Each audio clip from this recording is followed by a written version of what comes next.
여러분 안녕하십니까? 다시 찾아주셔서 감사합니다. 제가 저번에 북한이 해외 파견한 인력들이 비트코인 등 암호화폐 채굴에도 뛰어들었다는 유튜브 방송을 했습니다. 그 방송에서 북한 IT 인력들이 중국에 나와 오래전부터 암호화폐 채굴도 시도했다고 전했는데, 그럼 이런 의문도 생기지 않겠습니까? 왜 북한에서는 채굴하지 못하는가? 안전하고 편하고 쉽지 않겠습니까? 하지만 인터넷 연결 사정도 좋지 않고, 더 문제는 전기가 풍족하지 못하기 때문에 못했습니다. 비트코인 채굴에는 엄청난 전기가 듭니다. 하지만 그럼에도 북한은 이런 난제를 뛰어넘어 북한 내부에서 채굴을 시도했던 적이 있다고 합니다. 정찰 총국이 2017년 수풍 발전소 인근 압록강의 한 섬에 비밀리에 채굴장을 만들고 비트코인을 채굴하려 했다는 것입니다. 인터넷 사정이 좋지 않은 문제는 압록강 섬에 채굴장을 만들어 놓았으니 중국에서 선을 연결해 쉽게 따오는 것으로 해결하려 했습니다. 전기 문제는 북한 최대의 수력 발전소인 수풍 발전소를 옆에 끼고 해결하려 했던 것입니다. 북한은 전기 생산 문제뿐만 아니라 송전 시설도 열악한데, 평양 같은 곳에 채굴장을 설치하면 안정적으로 전기 공급을 받을 수도 없거니와 대량의 전력을 끌어올 송배전 설비도 문제입니다. 하지만 수풍 발전소는 늘 가동되기 때문에 정전이 될 염려도 없고, 또 거리가 가까우니 송배전망 만드는 것도 간단합니다.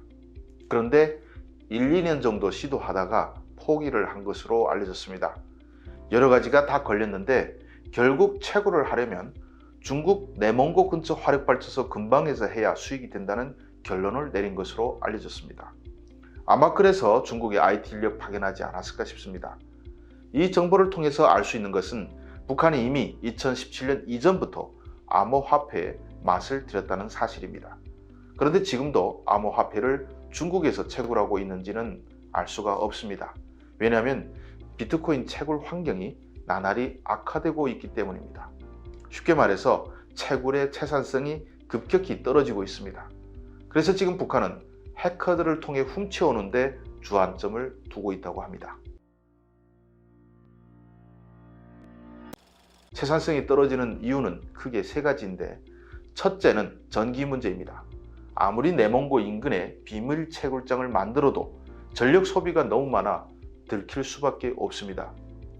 이에 대해서는 전문적인 설명이 필요한데, 비트코인, 이더리움, 라이트코인 등 암호화폐는 복잡한 암호를 푸는 계산 과정을 마쳐야 발행됩니다. 암호를 많이 풀수록 더 많은 보상을 받을 수 있지만, 참여자가 많아지고 남은 암호화폐의 수량이 줄어들수록 암호의 난이도는 계속 높아집니다. 암호의 난이도가 높아지면 그만큼 고사양의 채굴 장비가 필요하게 되고, 장비의 사양이 높아질수록 전기 사용량도 함께 늘어납니다. 올해 2월에 나온 보고서에 따르면 최근 비트코인 채굴에 드는 비용이 아르헨티나 전력 사용량과 맞먹는다고 하는데, 아르헨티나는 중국 전력 사용량의 50분의 1 정도 됩니다. 중국에서만 비트코인을 생산하는 것은 아니지만 중국 전력 생산량의 500분의 1만 써도 꼬리가 밟히게 되죠. 두 번째로는 중국에서 인터넷 사용은 큰 문제는 아닌데, 암호화폐 채굴이 활황을 이루면서 GPU 등 그래픽 카드의 가격이 크게 오릅니다. 오죽하면 일론 머스크가 비트코인을 언급한 배경에는 전 세계 반도체 생산 기업들의 생산량을 비트코인에 묶어두기 위한 것이라는 말까지 나왔겠습니까?